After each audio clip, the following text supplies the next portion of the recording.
Bienvenue. Aujourd'hui, on va décortiquer ensemble l'histoire d'une révolution scientifique assez incroyable. Une révolution qui n'est pas née dans les grands laboratoires, mais plutôt dans un sous-sol, grâce à une bande d'étudiants un peu rebelles. Alors, notre histoire ne commence pas avec une théorie, mais avec une image.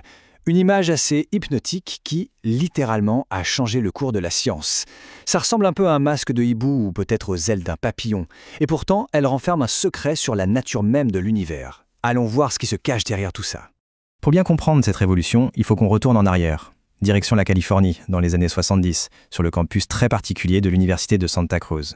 Ce campus, qui a ouvert en 1966, c'était pas vraiment une fac traditionnelle. C'était plutôt un repère pour l'avant-garde intellectuelle.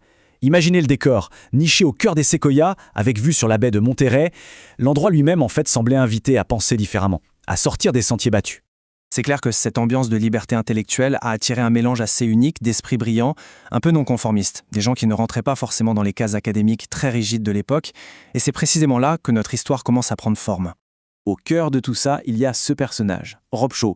Un parcours on ne peut plus classique, diplômé de Harvard, sur le point de finir un doctorat, une carrière toute tracée. Enfin, c'est ce qu'on aurait pu croire, jusqu'à une rencontre assez improbable, non pas dans un grand amphi, mais dans le sous-sol du bâtiment de physique. Et cette rencontre, elle va se faire autour d'une machine un peu dépassée et d'une poignée d'équations qui vont absolument tout changer pour lui et pour la physique en général.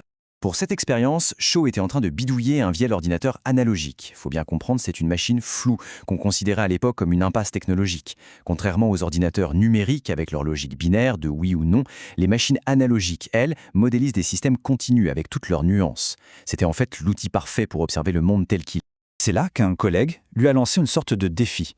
Essayer de modéliser un ensemble d'équations qui décrivaient des phénomènes météorologiques chaotiques. Des équations toutes simples, en apparence, découvertes des années plus tôt, mais dont personne ne saisissait vraiment la portée. Et en quelques heures à peine, voilà ce qui est apparu sur l'écran. Un point vert qui traçait une trajectoire sans fin, sans jamais se croiser, sans jamais se répéter, mais en restant toujours prisonnier de cette forme si élégante. Sous ses yeux, l'idée d'un univers bien huilé, prévisible, était en train de voler en éclats.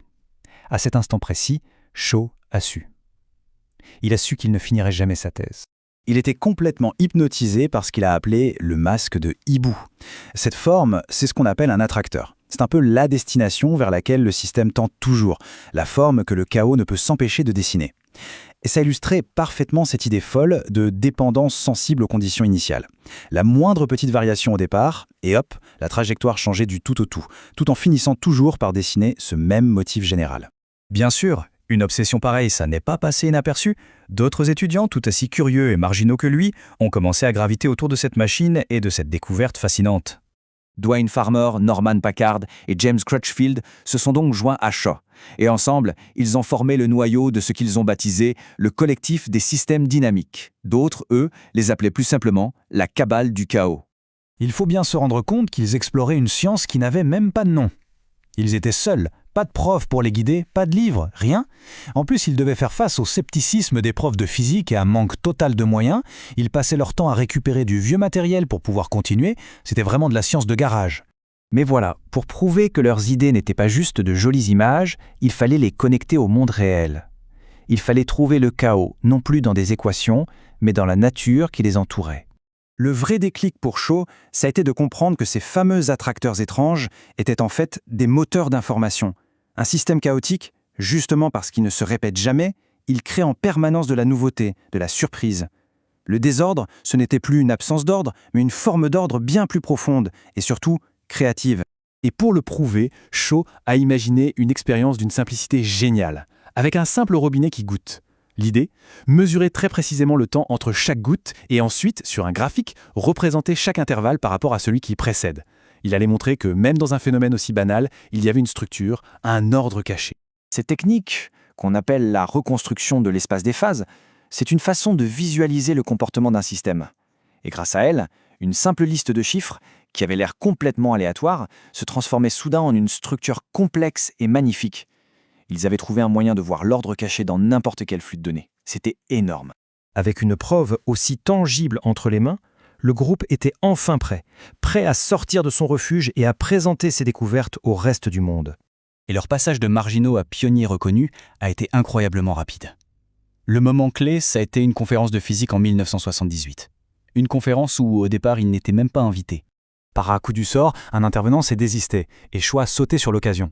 Pour la toute première fois, des physiciens traditionnels ont vu la géométrie fascinante du chaos. Ils n'ont pas juste entendu parler de la théorie, ils l'ont vu bouger, vivre, grâce aux vidéos du groupe. Ce fut un véritable triomphe. Leurs méthodes, qui paraissaient un peu bricolées à l'époque, ont en fait posé les fondations de toute l'étude moderne des systèmes complexes. Leur héritage, on le retrouve aujourd'hui partout, en climatologie, en biologie, en économie. Ils ont tout simplement créé les outils d'une nouvelle science. Mais les découvertes de la cabale du chaos ont soulevé des questions qui allaient bien au-delà de la physique.